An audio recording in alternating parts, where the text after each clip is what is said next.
மின்னலுக்கு milk கொடுக்கலாம். Milk and biscuit.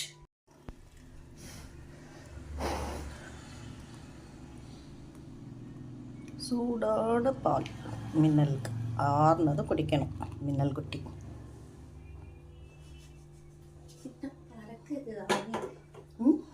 ஆவி பறக்குது மின்னலுக்குன்றீங்க. இந்த பிஸ்கெட்டை ஆறிடுச்சுப்பா மில்க்கு.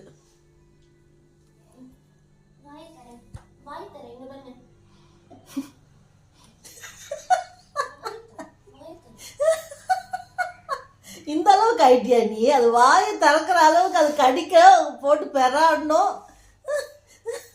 அது அந்த அளவுக்கு இப்போ சாஃப்ட் குட்டி ஆயிடுச்சா? குச்சி குச்சி நீ என்ன சாப்பாடு கொடுக்காம உட்காந்துக்கிட்டேன்னு உன்னை பார்க்க. போய் பால் எடுத்துட்டு வா. அம்மா கொடுத்தாங்கல்ல அந்த பால் எடுத்துட்டு வா சொல்லுது. என்ன கொஞ்சம் இதுதானா? இன்னைக்கு அதுக்கு டயட்டே மாற்றணும்.